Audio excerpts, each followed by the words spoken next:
In our last few episodes, we discussed tobacco, alcohol, and playing cards, all commodities which could be found in a tavern. But aside from these commodities provided, what was life like in an 18th or 19th century tavern?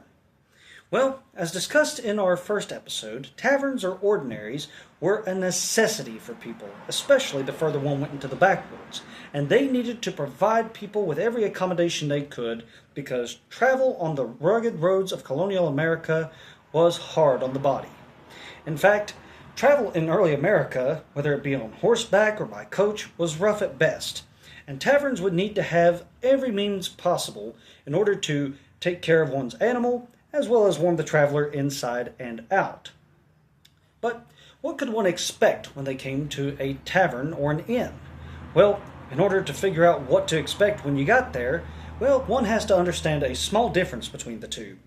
At a tavern, one could only find food and drink, whereas opposed to an inn, you could not only find that, but accommodations as well.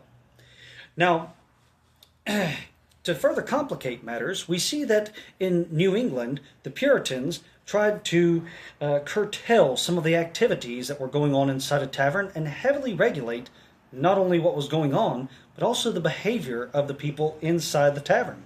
In fact, drunkenness was heavily discouraged, and in fact, both the drunkard and the tavern keeper could be prosecuted if something went wrong.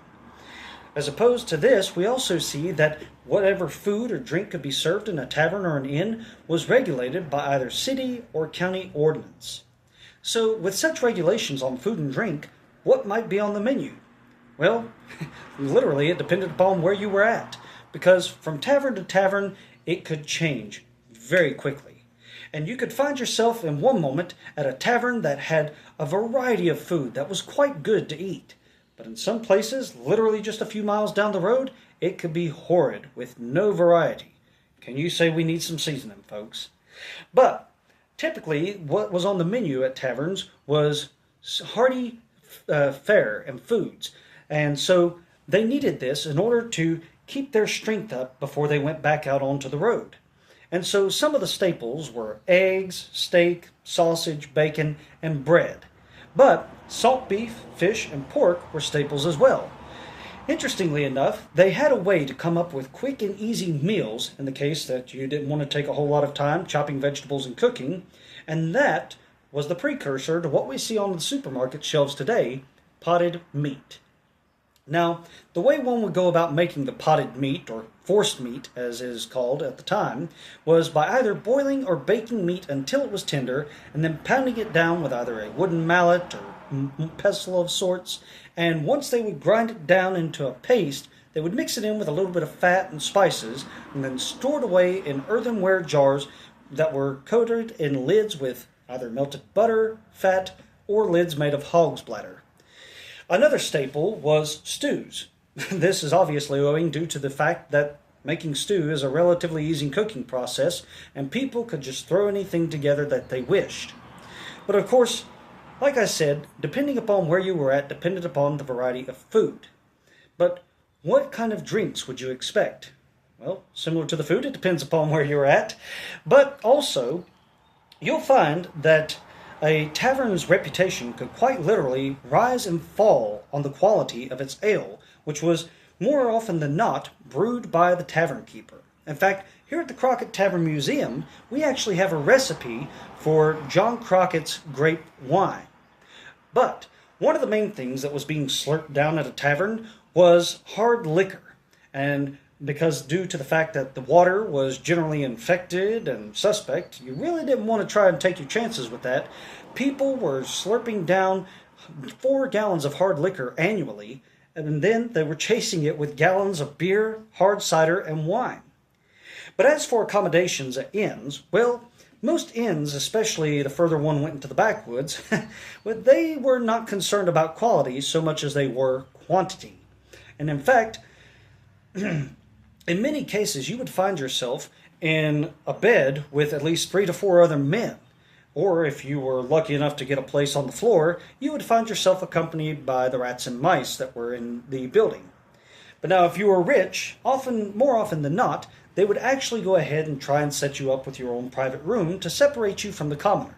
But in the event that there was not a private room, so to speak, well, they would make a partition in order to separate the rich from the poor.